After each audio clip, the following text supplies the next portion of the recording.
আসসালামু আলাইকুম। আপনারা জানেন যে কোনো চাকরি পরীক্ষা, ভর্তি পরীক্ষা এবং যে কোনো প্রতিযোগিতামূলক পরীক্ষায় বাংলা ব্যাকরণ একটি গুরুত্বপূর্ণ ভূমিকা পালন করে। অর্থাৎ আহ যে কোনো চাকরি পরীক্ষায় এবং ভর্তি পরীক্ষায় আপনাদের টেকার সম্ভাবনাটা অনেকটাই বেশি থাকে আপনারা কতটা বাংলা ব্যাকরণের উপরে হাত রেখেছেন। এখানে এই ভিডিওতে আমি বাংলা ব্যাকরণের বাইবেল খ্যাত বাংলা ভাষার ব্যাকরণ ও নির্মিতি নবম-দশম শ্রেণীর বাংলা ব্যাকরণ নামে যেটি পরিচিত, নবম-দশম শ্রেণীর বাংলা ব্যাকরণ, এটি কমপ্লিট করব একটি প্লে লিস্টের মাধ্যমে। অর্থাৎ একটি ভিডিওর মাধ্যমে তো আর সম্পূর্ণ বইটি কভার করা সম্ভব নয়। আমি বেশ কয়েকটা ভিডিওর মাধ্যমে এই বইটি শেষ করব। শুরু থেকে শেষ পর্যন্ত আমি এনাম আহমেদ ভূষণ আপনাদের সাথে আছি। অবশ্যই চ্যানেলটি সাবস্ক্রাইব করে রাখবেন সামনের ভিডিওগুলো পেতে এবং আশা করি ভিডিওটি সম্পূর্ণ দেখলে আপনাদের বাংলা ব্যাকরণের সকল দুর্বলতা দূরীভূত হয়ে যাবে। এখানে আমরা প্রথমেই শুরু করব, একেবারেই শুরু থেকে শুরু করব। শুরুতে আছে বাংলা ভাষা ও বাংলা ব্যাকরণ। এখানে ভাষার সংজ্ঞা দেওয়া আছে শুরুতে। গলনালী, মুখবিবর, কণ্ঠ, জিভ, তালু, দাঁত, নাক প্রভৃতি প্রত্যঙ্গ দিয়ে মানুষ নানা রকমের ধ্বনি তৈরি করে থাকে। এক বা একাধিক ধ্বনি দিয়ে তৈরি হয় শব্দ, শব্দের গুচ্ছ দিয়ে বাক্য তৈরি হয়। বাক্য দিয়ে মানুষ মনের ভাব আদান প্রদান করে। মনের ভাব প্রকাশক এসব বাক্যের সমষ্টিকেই ভাষা বলা হয়। অর্থাৎ বাকযন্ত্রের মাধ্যমে আমরা যেসব অর্থপূর্ণ ধ্বনি উচ্চারিত করে থাকি, এই ধ্বনির মাধ্যমে আমরা বাক্য তৈরি করি এবং এই বাক্যগুলোর সমষ্টিকেই আমরা ভাষা বলে থাকি। ভাষার একদিকে মুখে বলার এবং অন্যদিকে কানে শোনার বিষয়। সভ্যতার অগ্রগতিতে মুখের ভাষা ক্রমে লেখার ও ছাপার, সেই সঙ্গে চোখ দিয়ে পড়ার বিষয়েও পরিণত হয়েছে।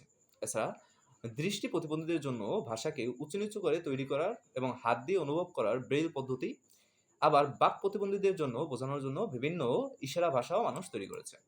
অর্থাৎ ভাষার প্রকারভেদ অনেক। আপনারা চাইলে ব্রেইল, যারা অন্ধ তারা ব্রেইল আকারে পড়তে পারে। আবার যারা ডেফ অর্থাৎ কানে শোনে না, তারা ইশারা ভাষার মাধ্যমে ভাষা প্রকাশ করতে পারে। জনগোষ্ঠী ভেদে ভাষার বৈশিষ্ট্য আলাদা হয়, ভাষাও আলাদা হয়ে থাকে।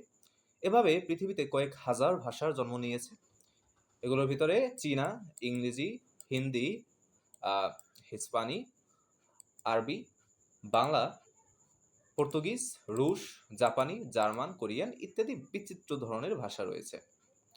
বাংলা ভাষা সম্পর্কিত এখন পাঠ। বাঙালি জনগোষ্ঠী যে ভাষা দিয়ে মনের ভাব প্রকাশ করে তার নাম হচ্ছে বাংলা ভাষা। এই পাঠটিতে বাংলা ভাষার ইতিহাস সম্পর্কে সবকিছুই দেওয়া আছে। আপনারা অবশ্যই ভিডিওটি দেখেন। বাংলা ভাষায় কথা বলে প্রায় ৩০ কোটি মানুষ। বাংলা ভাষায় কথা বলে প্রায় ৩০ কোটি মানুষ। এর মধ্যে বাংলাদেশে ১৬ কোটি এবং ভারতের পশ্চিমবঙ্গে মোট ১০ কোটি মানুষের বাস।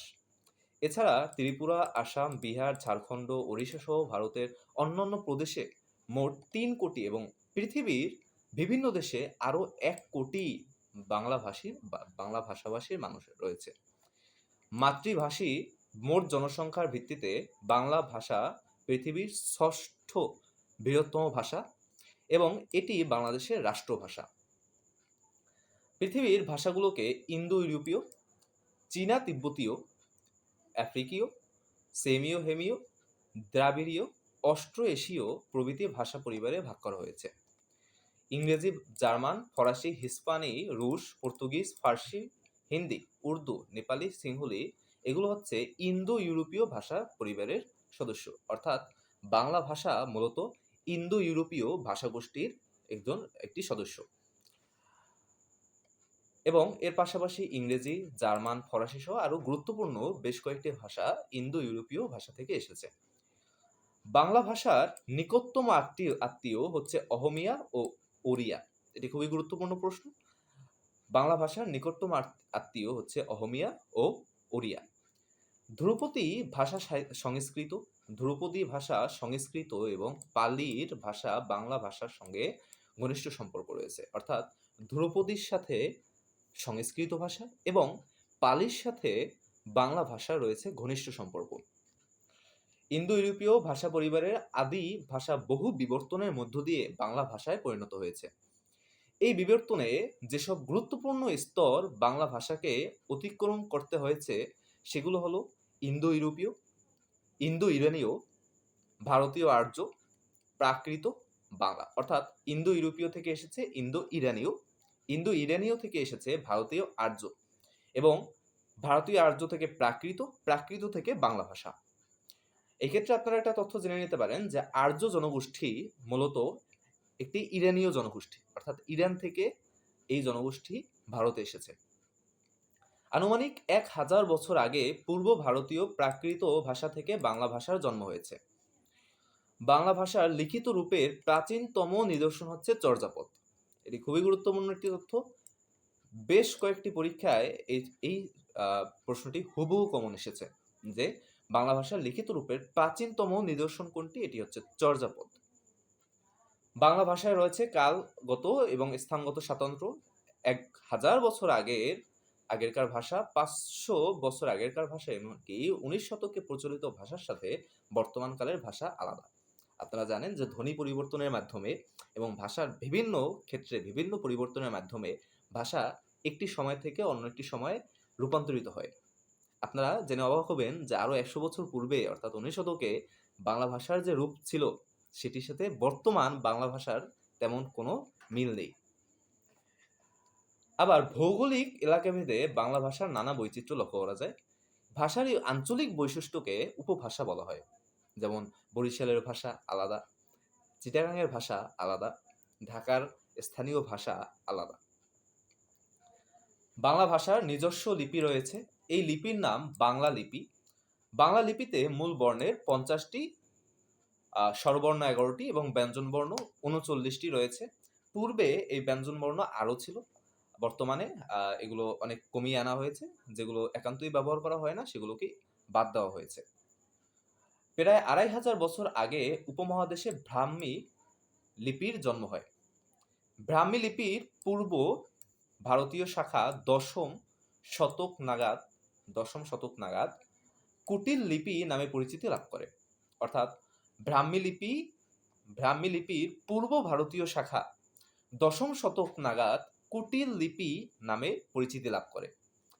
বাংলা লিপি এই কুটিল লিপির বিবর্তিত রূপ। অর্থাৎ এমনভাবে যদি প্রশ্ন আসে যে বাংলা লিপি, কোনো ভাষার কথা বলতেছি না, বাংলা লিপির কথা বলতেছি। বাংলা লিপি এই কুটিল লিপির পরিবর্তিত রূপ।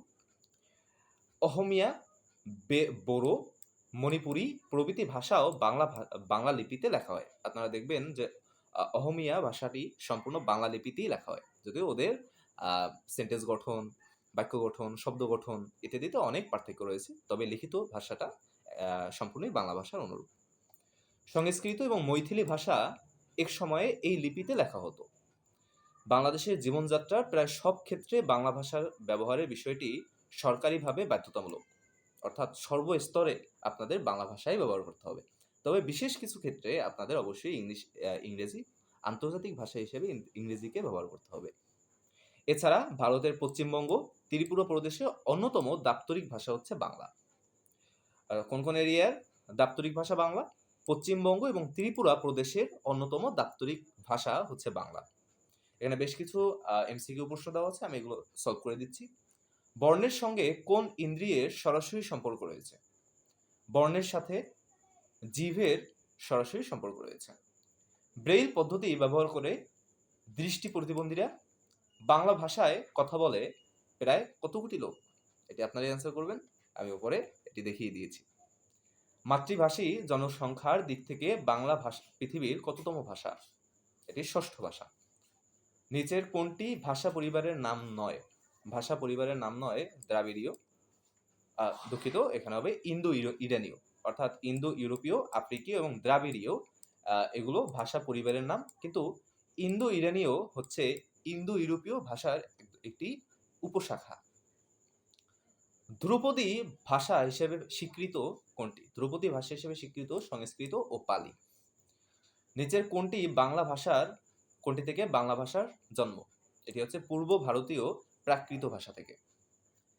বাংলা ভাষার প্রাচীন নমুনা কোথায় পাওয়া যায়? এটি হচ্ছে চর্যাপদে পাওয়া যায়। চর্যাপদই হচ্ছে বাংলা ভাষায় লিখিত সবচেয়ে পুরাতন প্রাচীন গ্রন্থ।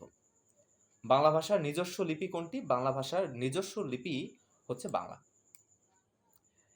তবে বাংলা ভাষা উৎপন্ন হয়েছে কুটিল ভাষা থেকে, এবং কুটিল ভাষা উৎপন্ন হয়েছে ব্রাহ্মী ভাষা থেকে, ব্রাহ্মী লিপি থেকে। ভারতের কোন প্রদেশের অন্যতম দাপ্তরিক ভাষা বাংলা? এটি হচ্ছে ত্রিপুরা। ত্রিপুরার অন্যতম দাপ্তরিক ভাষা হচ্ছে বাংলা। আজকে ভিডিও এই পর্যন্তই। অর্থাৎ আমি প্রতি ভিডিওতে একটি করে পরিচ্ছেদ শেষ করব। আপনারা নেক্সট পরিচ্ছেদ অর্থাৎ বাংলা ব্যাকরণের ইতিহাস এবং বাংলা ব্যাকরণ সম্পর্কিত তথ্য জানতে অবশ্যই চ্যানেলটি সাবস্ক্রাইব করে রাখবেন এবং ভিডিওর এবং নোটিফিকেশন বার অন করে রাখবেন। ধন্যবাদ সকলকে। আসসালামু আলাইকুম।